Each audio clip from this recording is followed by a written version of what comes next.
his devotees in Mathura, but still Krishna was really, really missing his wonderful devotees in Vrindavan. So since he had to protect his mother and father and the king Ugrasena, who he established as the king, it's his grandfather. Um, but Krishna had to be there in Mathura to protect all of them because there was an evil king Jarasandha there. So Krishna could not leave Mathura. And Jarasandha was the father-in-law of Kamsa. So Jarasandha could attack at any moment. So Krishna couldn't go to Vrindavan. So he called his cousin. His cousin is Uddhava, and Uddhava looks just like Krishna. And he wears all the clothes like a hand-me-down from Krishna.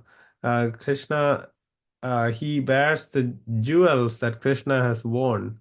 So actually, when anybody looks at Uddhava, it would be just like Krishna.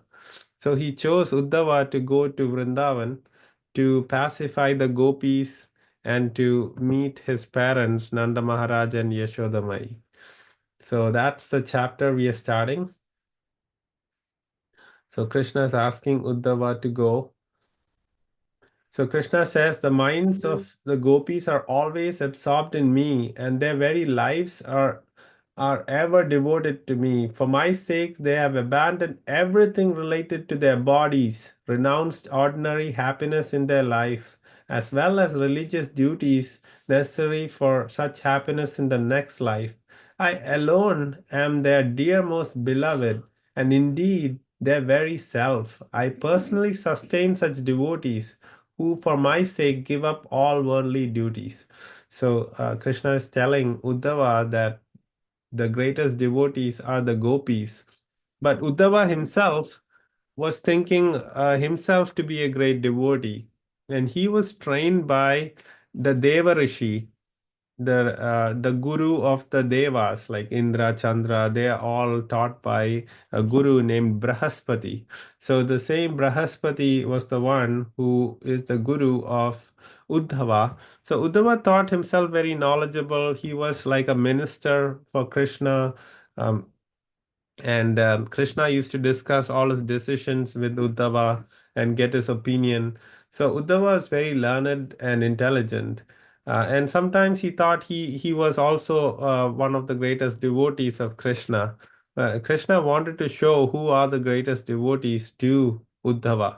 So there are multiple missions here. So Krishna wanted to go see, couldn't go himself to Vrindavan, so he wanted to send a messenger. He wanted to make sure the gopis are not or are not in feeling too bad that he is not able to see them like he used to, and also to check if his parents are doing well. So with all these in mind, he said, Uddhava, you have to go to Vrindavan. So Uddhava goes to Vrindavan. So he came in a chariot, and then he met Nanda Maharaj and Yashodamai first. And Nanda Maharaj and Yashodamai was asking, "Oh, how is Krishna after he killed the evil Kamsa? Is Vasudeva and Devaki doing well? Are they happy to see their sons, Balram and Krishna, now that they're living with them? Is everybody fine in Mathura?" And then after asking about everybody's well-being, then they were asking if Krishna ever remembered uh, the nice pastimes and his friends, the gopis, and all in Vrindavan. And Mother Yashoda, thinking about the different pastimes of Krishna, she started giving off milk because she was thinking intensely about her child Krishna, who's not with her anymore. So you see how much parental affection Mother Yashoda and Nanda Maharaj have. So even though Krishna is not there, they're always thinking about Krishna and missing him so much. So then Uddhava mentioned that Krishna is the Supreme Lord. He is same to everybody. He has to take care of he is impartial, so he has to take care of everyone. and they were he talked about the philosophy of how Krishna is the supreme Lord, etc. But Mother Yashoda and Nanda Maharaj, they're always thinking of Krishna as their little son. So Uddhava consoled Nanda Maharaj and Yashoda Mai, and he went to sleep that night. The gopis woke up the next day and they saw a chariot, and they understood it must be from Mathura. So they thought Akrura was there, because the last time they saw a chariot was Akrura coming to take Krishna from Vrindavan to Mathura. So they were they always considered Akrura not Akrura but Akrura. Akrura means non-cruel, but Krura means a cruel person, because they took Krishna away from Vrindavan to Mathura. They think Akrura is Krura. So they thought it's Akrura who has come, and now that Kamsa is dead, did they come to see our dead bodies because we miss Krishna so much? So they're talking uh, so very, very nastily about this chariot being there. And then they see that there's somebody who resembles just like Krishna there. And they want to understand who this person is. They know Krishna inside out. So when they saw, they understood that this is not Krishna. This is somebody who looks like Krishna, um, but they wanted to know more about this person. So they came, and they wanted to ask more, and um,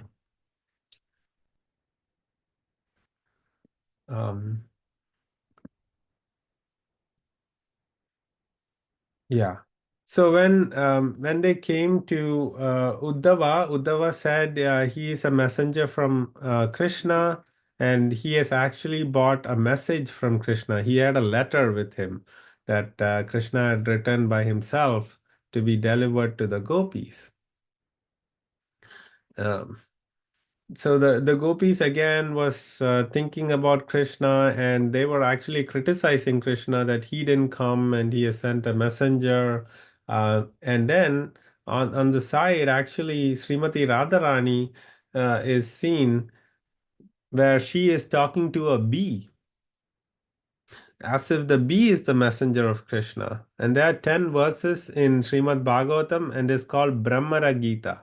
So Bramara means bee in Sanskrit. So this is a very, very high level, um, very esoteric verses. That means only very high level devotees can understand this, because Srimati Radharani is expressing her disgust that Krishna had left Vrindavan, and he's sending just a messenger as a bee, and she's talking to the bee in these 10 verses, and she's criticizing how Krishna is now with all the women in Mathura, and not with the simple gopis in Vrindavan.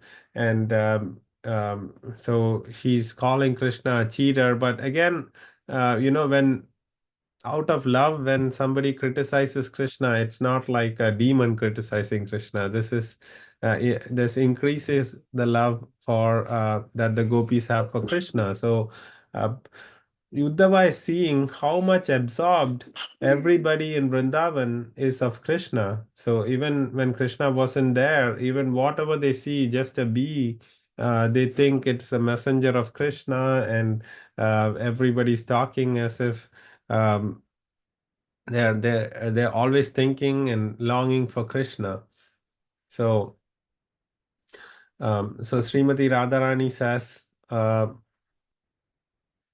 all talks to the bee as if he's Krishna, sometimes as if the bee is a messenger of Krishna. And then they say, "Oh, Krishna left us because just as some ladies they leave men when they have no money, and then subjects or citizens leave a king when the king is not good. Students they leave their teacher after they finish their education." Once a priest is given money for their prayers, that they leave. So they're comparing Krishna leaving them to all these different situations in life. So then Uddhava starts reading the message to the gopis, and Krishna says that he's the Supreme Lord. He has many a lot of work in Mathura. That's why he cannot come.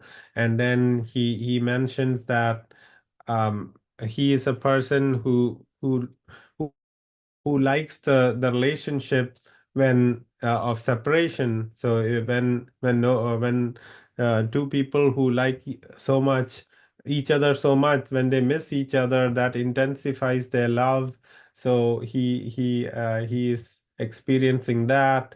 And the gopis, they didn't want to hear anything about the letter. They said, "Oh Uddhava, why don't you go read this letter to the ladies that Krishna will leave when he leaves Mathura?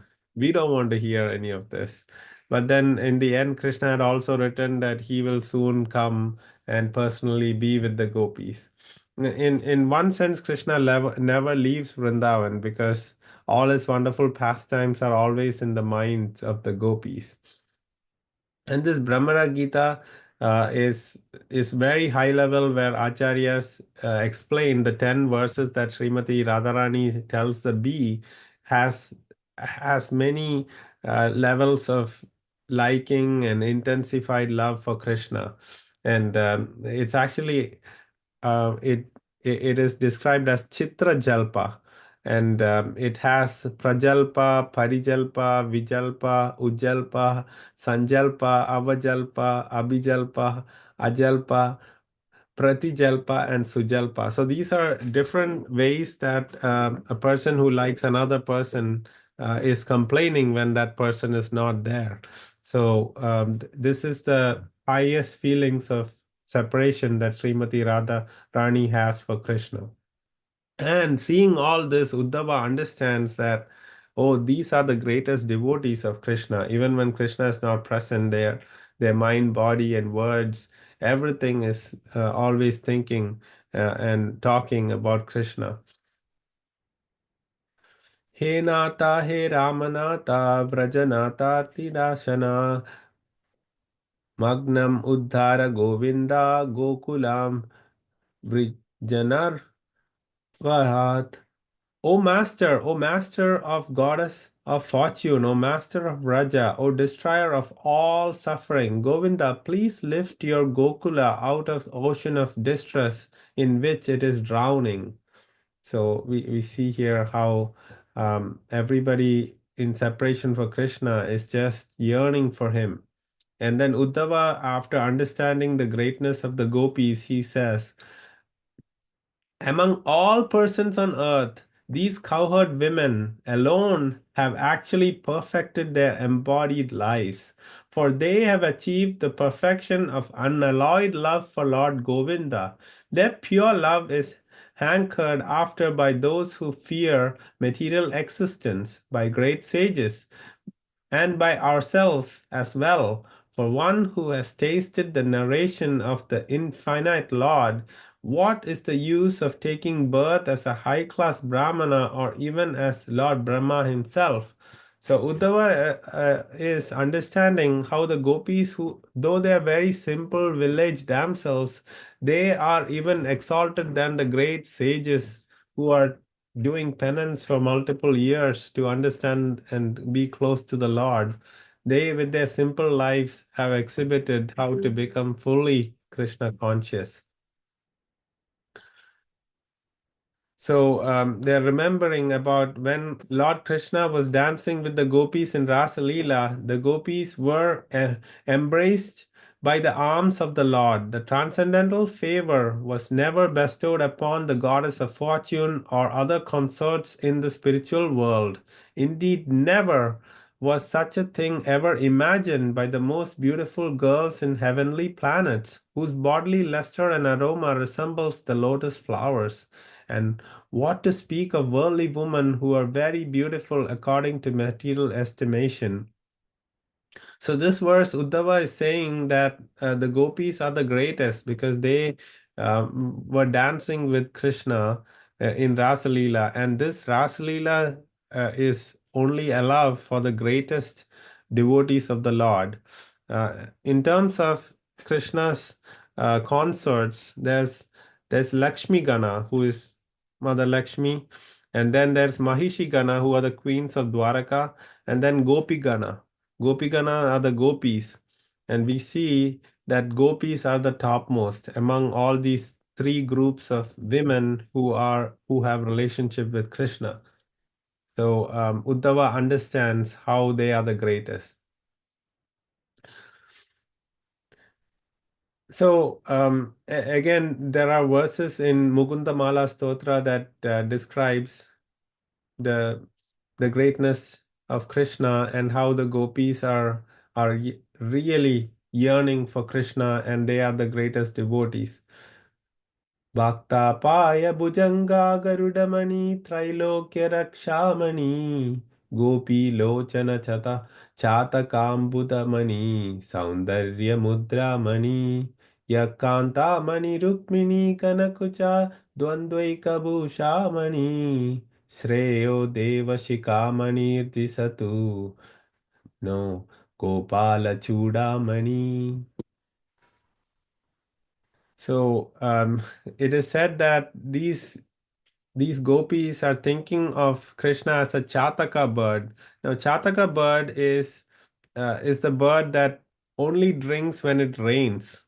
So these gopis, they'll be satisfied only when they associate with Krishna, and they don't want anything else to satisfy them.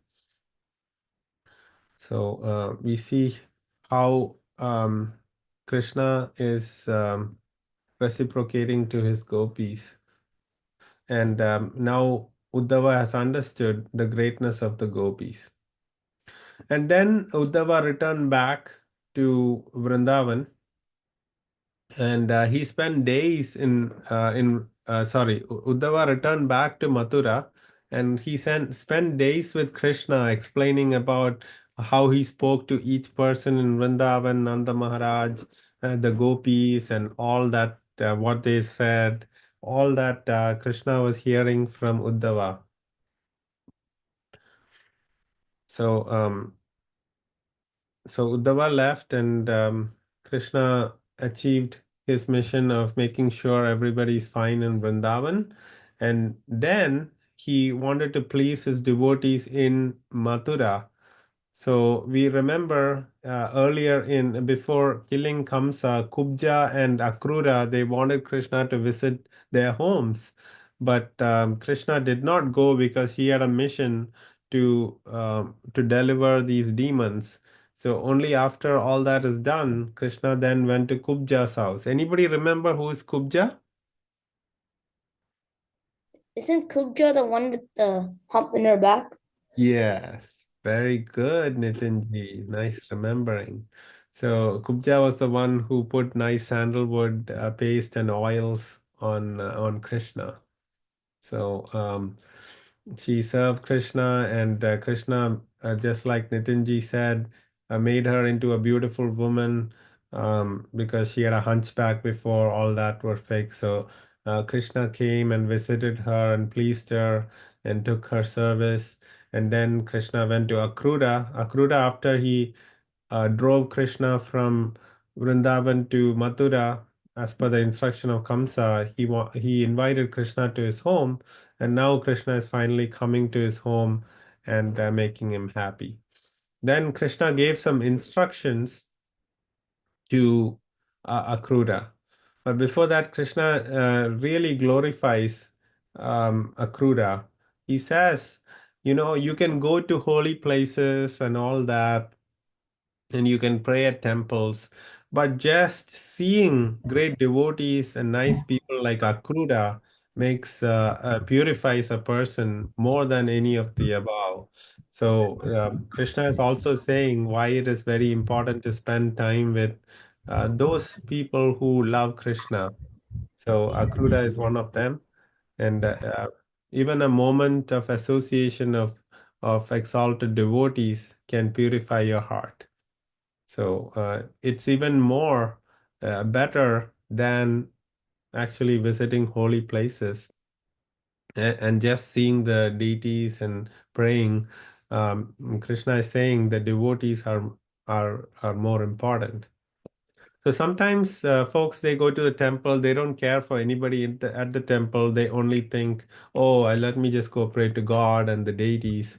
Of course, the deities are representation of the Supreme Lord, but making sure that you spend time with the devotees there is also important. And then Krishna gives some instructions to Akrura and tells Akrura, Akrura, you have to go to Hastinapur because my aunt, Krishna's aunt is Kunti, and Kunti's sons are the five Pandavas. So Yudhishthira, Bhima, Arjuna, Nakula, and Sahadeva, they were all going through a very, very bad time after their father Pandu passed away, and they were in the protection of Dhritarashtra, who only cared for his own sons. And there were many plots done to try to kill the Pandavas. So Krishna told Akrura to go to Hastinapur and talk to Dhritarashtra and tell him and drive some sense into him that he should not be harshly treating his nephews and his brother's wife, just like he has been.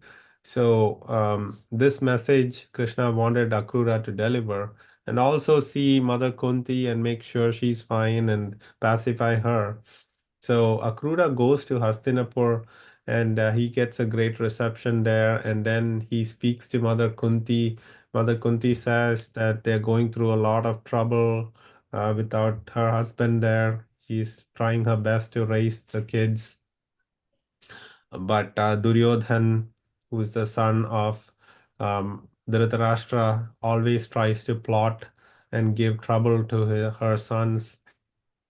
And then Kunti Maharani is very happy. Mother Kunti is a great devotee of Krishna. So she's very happy that Krishna actually was thinking about her and sending this messenger, Akrura, to to Hastinapur to make sure she's fine and to talk to Dhritarashtra. So Akrura talks to Dhritarashtra, and Dhritarashtra is very indifferent. He says all that Akrura is saying is right, but he compares itself to a lightning in the cloud. So he compares himself to a cloud where the lightning strikes, and but how long does a lightning last? Only for a second or two, and he's saying Akrura's words are like the lightning. It makes sense, but he is very, very attached to his sons, so he cannot act on any of those instructions that Akrura told Dhritarashtra, because a king needs to take care of all the prajas equally and not just favor some. And we know that only favors his sons, and any bad thing Duryodhan and the remaining 99 Kauravas do, Dhritarashtra always sides with them and always participates in whatever they say and approves that. So here, Dhritarashtra is saying these are great instructions, but I have to follow and listen to my son more. So one may ask, was Akrura's um, travel to Hastinapur successful on the instruction of Krishna? Yes, it was successful because he delivered the message to Dhritarashtra. But how Dhritarashtra wants to act is his choice. But he was able to also talk to Mother Kunti and pacify her so that she wasn't feeling totally separated from the protection of Krishna. So Akrura's mission was successful. However, Dhritarashtra did not listen to those nice advice. Okay, with that, we conclude today's class and we can go to the Kahoot quiz. So if you have another device, you can start punching in this game pin, which is 8065441.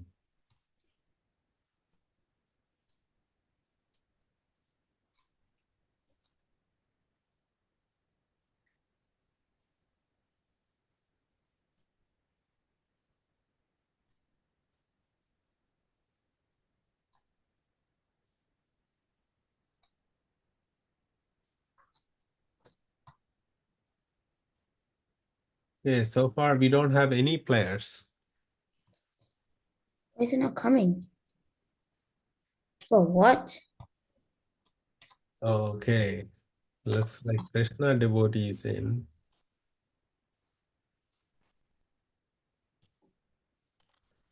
Tarunji, I don't know if you have another device or your internet is good. Will you be able to join? Yes, we are so lucky. Tarunji is able to join. Hari Bol. So then we'll start. Okay.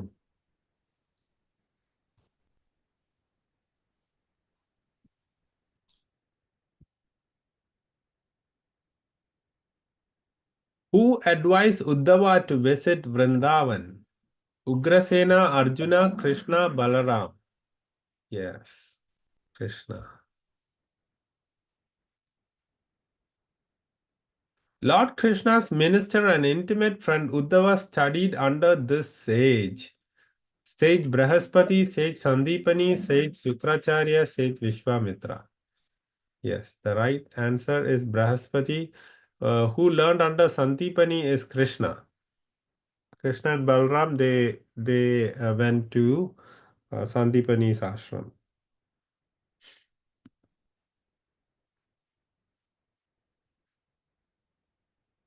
Okay. Krishna asked Uddhava to go to Dash and take his Dash. Vrindavan presents Gokula message. Gokula presents Vrindavan message. Yes, he asked Krishna to go to Vrindavan and deliver this message. One of you answered Gokula. Gokul was initially when Krishna was born, he was taken to Gokul, but because of all the demons like Putana, Trinavarta, Chakatasura's attack, all the Gopas had decided that they would move out of Gokula. So they were in Vrindavan from that point on. Okay, so it is Vrindavan and it's a message. Okay, who are the best devotees of Lord Krishna? Yashoda, Nanda Maharaj, Lakshmi Devi, Queens of Dwaraka, Gopis of Vrindavan. Yes, that's the big take-home message for today. Who are the greatest devotees of Krishna? And because they are the greatest devotees, Uddhava, when he was leaving, he said, I just want the dust of the lotus feet of these wonderful devotees. So if he goes and asks the gopis, they won't give it, right? So he just want to be a creeper or a little plant in Vrindavan so that the dust from the lotus feet of these gopis will fall on the creeper. Okay. Okay, Nitinji is in first place. Who spoke to a bee as if the bee was a messenger of Krishna? Radharani, Yashoda, Rukmini, Jambavati. Yeah, Srimati Radharani. Rukmini's pastimes we haven't come to yet. We're going to discuss that, how Rukmini marries Krishna. I just misclicked it. Oh, okay, okay. No problem. Okay, what are the verses that Radharani speak to a bee called? Venu Gita, Gopi Gita, Bramara Gita, Bhagavad Gita. Yes, it is Bramara Gita. Gopi Gita is when Krishna leaves the gopis during Ras Leela. The gopis start yearning for Krishna, singing how Krishna is the greatest and nice pastimes about Krishna. That's called Gopi Gita. Bramara Gita is Radharani, 10 verses we said. Ajalpa, Vijalpa, etc. Right? The different feelings that Radharani has in separation for Krishna is called Bramara Gita. Okay. Why does Uddhava want to become a creeper in Vrindavan? To bear fruit for Krishna, to get the dust of the lotus feet of gopis, to increase plant population, to increase oxygen in the air. Yes, just wants to get the dust of the lotus feet of the wonderful gopis of Vrindavan. Krishna spent days hearing about Vrindavan from Uddhava when he returned to Mathura. True or false? True. He actually spent days. He couldn't leave Mathura. So, and he really wanted to go to Vrindavan, but he couldn't because of the duty he had to protect Mathura. Whose houses did Krishna visit to please devotees in Mathura? Akrura, Kubja, all of the above, none of the above. Yes, it's actually all of the above because Krishna wanted to please his devotees.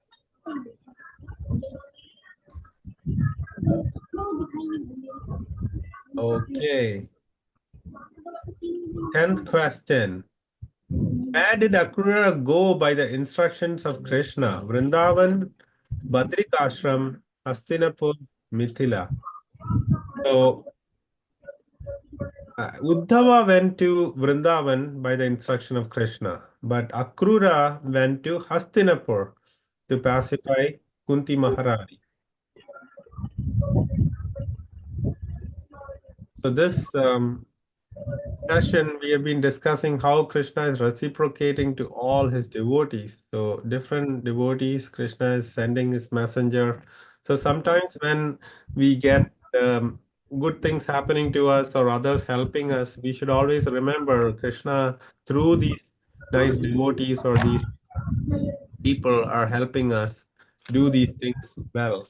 So always have gratitude. And even if there are reversals, you should think, oh, Krishna is arranging this to purify me. So always be thankful to Krishna. Okay. Akrura's mission to Hastinapur was successful, true or false? Yes, it is true. Even though Dhritarashtra didn't listen to Akrura, it was successful. Because any service you do for Krishna is always success, whether it externally is a victory or a defeat. So anybody can say about another devotee who tried very hard but externally was defeated, but it was a success. It comes in Ramayana. So Jatayu tried his best to help Mother Sita escape from Ravan. And he tried, but he lost his wing and was in a pool of blood. But Jatayu saw Ram, and Ram said, Jatayu's service is the greatest. And Jatayu was able to die in the arms of Lord Ram. Even Lord Ram's father, Dasharath, couldn't die in the arms of Lord Ram. So, externally defeat, but actually the greatest victory when you serve the Lord. Okay, did Dhritarashtra listen to the advice of Akrura? Yes, and he acted per the instructions. No, and he did not act per the instructions. Yes, but he did not act per his instructions. No, but acted per his instructions. So Dhritarashtra said what Akrura was saying was perfect and correct, but he cannot act on those instructions. And he was saying it was just like a lightning that comes and goes. Okay, so let's see who won. Actually, all three of you won because you participated. Third place goes to Tarunji. Congratulations. Nitinji has second place. And Ayana crept up in the last moment and won first place. But all of you are winners. So Hare Krishna. Dandot Pranam. Have an amazing Krishna conscious week, and we'll talk again next week where we'll discuss nice pastimes of Krishna in Mathura, how Krishna goes and marries Rukmini Devi and all Hare these Krishna wonderful Prabhuji. pastimes. Hare Krishna. Dandot Pranam.